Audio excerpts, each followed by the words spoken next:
என் அன்பு குழந்தையே, உனக்கான நல்ல விஷயங்களை செய்து கொடுப்பதற்காகவே உன் தாயானவள் இன்று உன்னை தேடி வந்திருக்கின்றேன்.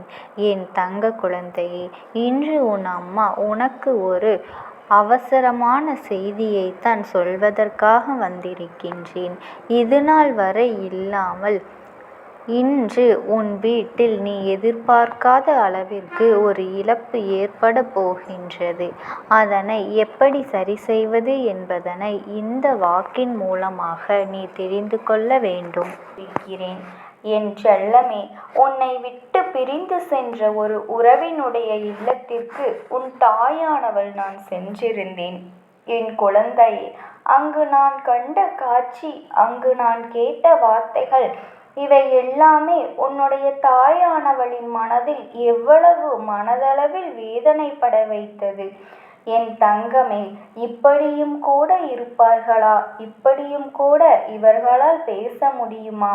இப்படியும் கூட இருக்கிறோமா என்ற எண்ணம் கூட இல்லாமல், சற்றும் சிந்திக்காமல் இது போன்று எல்லாம் இவர்கள் பேசுகிறார்களே என்று நினைத்து என்னுடைய மனது மிகவும் வேதனைப்பட்டது. என் குழந்தையே, நானும் அங்கு எதற்கு சென்றேன் என்று யோசிக்கிறாய்? என் தங்கமே, நீ உயிருக்கு உயிராக நேசிக்கின்ற உறவல்லவா அது? அது மட்டுமல்லாமல் காரணங்கள் இல்லாமல் இந்த உறவில் ஏற்பட்ட பிரிவு என் குழந்தைக்கு மிகவும் மன வருத்தத்தை கொடுத்திருக்கின்றது. இருவருக்குமே மனதிற்குள் அதிகமான அளவு அன்பு இருக்கின்றது. ஒருவரின் மீது ஒருவருக்கு அன்பு அதிகமாகவே இருக்கின்றது. இந்த வார்த்தையை எப்பொழுதும் மற்றவர்களிடத்தில் விட்டு கொடுக்க வேண்டும் என்ற எண்ணம் மட்டும் இருவருக்குமே இல்லாமல் வாழ்ந்து வந்தீர்கள். என் தங்கமே, இன்று அந்த உறவு பிரிந்து நிற்கிறது என்றால் அதற்கு நீ மட்டும் காரணம் அல்ல என்பதனை நான் புரிந்து கொண்டேன்.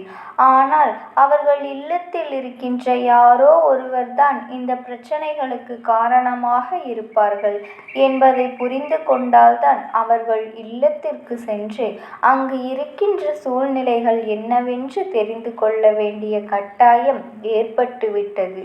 உன்னுடைய உறவும் முதலில் உன் மீது வைத்திருக்கின்ற அன்பு எத்தனை பெரியது என்பதனை நான் கண்டு கொண்டேன். உன்னுடைய உயிரான உறவு யாரிடமும் பேசாமல் தனியாக அமர்ந்து கொண்டு கண்களில் கண்ணீர் ததும்ப நின்று கொண்டிருக்கிறார்கள். யாரிடமும் பேசுவதில்லை, யாரிடமும் பேசவும் விரும்புவதில்லை. யாரேனும் எதுவும் கேள்வி கேட்டால் மட்டும் பதில் சொல்லிவிட்டு சென்று விடுகிறார்கள். அவர்களின் மனநிலை இப்போது அப்படித்தான் இருந்து கொண்டிருக்கிறது.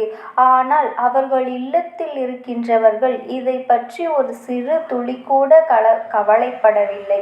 இவர்களின் மனநிலை எப்படி இருக்கின்றது, இவர்களுக்கு என்ன கஷ்டமோ, இவர்கள் வாழ்க்கை இப்படி இருப்பதனால், தனிமையாக வாழ்வதனால் அவர்களுக்கு மனக்கஷ்டமாக இருக்கின்றது. அவர்களுக்கு ஒரு நொடி ஆறுதலை கூட தெரிவிக்க அங்கே யாருமே இல்லை. தன்னுடைய கஷ்டங்களை தன்னுடைய மனதில் புதைத்து கொண்டு தன்னுடைய உயிரான உறவை தேடி வர முடியாமல் அவர்கள் அங்கே நின்று கொண்டிருக்கிறார்கள். அப்படி என்னதான் உன் வாழ்க்கையில் நடந்தது என்பதனை பார்த்த பொழுதுதான் நான் புரிந்து கொண்டேன். என் தங்கமே, இத்தனை சதி வேலைகளுக்கும் காரணம், உன்னுடைய உறவு பிரிந்ததற்கும் காரணம் ஒரு சில பெண்கள்தான். அது மட்டுமல்லாமல் இவர்களோடு ஒரு ஆணும் ஒத்துழைத்து களவாணியாக தேர்ந்து செய்து கொண்டிருக்கிறார்கள். அவர்களுடைய எண்ணம் என்ன தெரியுமா? உன்னுடைய வாழ்க்கையில் சந்தோஷம் இருக்கக்கூடாது. அதற்கு உன்னோடு சேர்ந்து வாழ்கின்றவர் தன்னுடைய குடும்பத்தில் உள்ளவர் என்பதால் முதலில் அதை பிரிக்க திட்டம் போட்டார். அவர்கள் நகர்த்திய காரியம் சரியாக உன் வாழ்க்கையில் விளையாடிவிட்டது.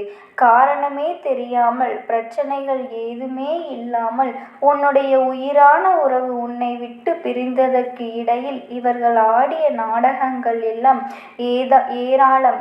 இவர்கள் ஏகப்பட்ட நாடகங்களை எல்லாம் ஆடி அவர்கள் வாழ்க்கையில் உன்னை பிரித்து வைத்து விட்டார்கள்.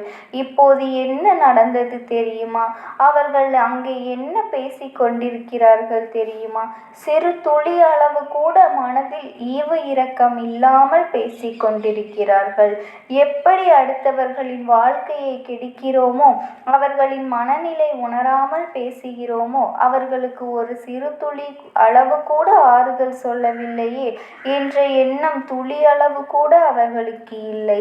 இன்னமும் இந்த வாழ்க்கையில் எப்படி உங்களை சேரவிடாமல் தடுப்பது என்றுதான் அவர்கள் அங்கே திட்டம் தீட்டிக் கொண்டிருக்கிறார்கள். அது மட்டுமல்லாமல் அவர்கள் சொன்ன ஒரு விஷயம், ஒரே ஒரு வார்த்தை அம்மாவின் மனதை நிச்சயமாக வேதனைப்படுத்தியது. அதாவது உன்னுடைய உயிரான உறவும் பேசும்போது அவர்கள் வயிறு அத்தனை எரிந்து கொண்டிருக்கிறது. அவர்களின் மனதிற்கு அத்தனை கோபம் வந்ததா? அதாவது ஒருவர் சிரிக்கிறார் என்றால் அதை பார்த்து நாமும் சந்தோஷப்பட வேண்டும். மாறாக ஒருவரின் சிரிப்பில் இங்கே வயிற்று எரிச்சல் அடைந்திருக்கிறார்கள் என்றால் இவர்கள் எந்த அளவிற்கு கெட்ட குணம் கொண்டவர்களாக இருக்க முடியும் என்பதனை நான் புரிந்து கொண்டேன். இதில் முக்கியமான விஷயம் என்ன தெரியுமா? இவர்களும் இந்த வராகியானவள் அப்படியானால் முதலில் என்ன தகுதி இருக்கின்றது, இங்கே வராதீர்கள் என்று ஒதுக்கி வைத்து கொண்டிருக்கிறார்கள். என் தங்கமே, இந்த தாயானவள் நான் நிரூபித்து காட்டிவிடுவேன். என்னை வணங்குவதற்கும் ஒரு தகுதி வேண்டும் என்று அல்லவா? என் தங்கமே, அந்த தகுதி இவர்களுக்கு ஒரு துளி அளவு கூட இல்லை. அடுத்தவர்களின் சந்தோஷத்தை பார்த்து பொறாமைப்படுகிறார்கள்.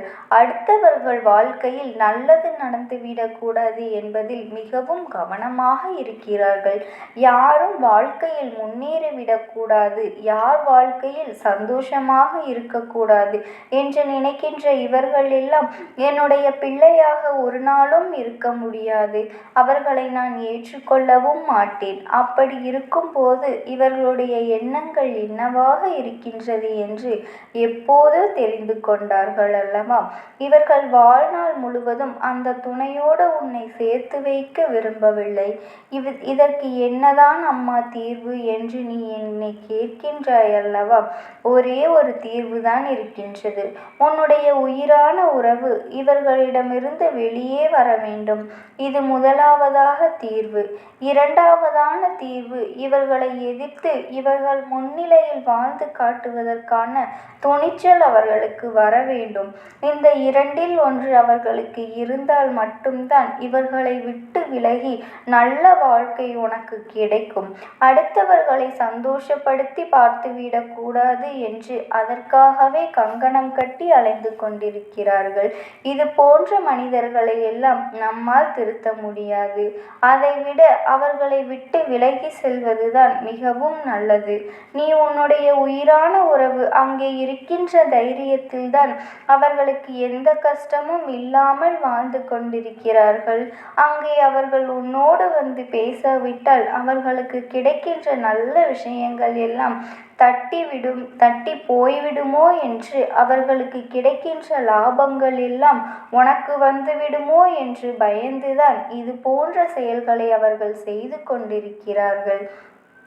அதை அவர்கள் வாயாலேயே ஒப்புக்கொண்டார்கள். அதனால் என்னுடைய பிள்ளையே, இவர் உனக்கு மிகவும் நல்லது. அதிகமான கெட்ட எண்ணங்கள் பாம்பின் வாயிலிருந்து வருகின்ற விஷயத்தை விட கொடுமையானது.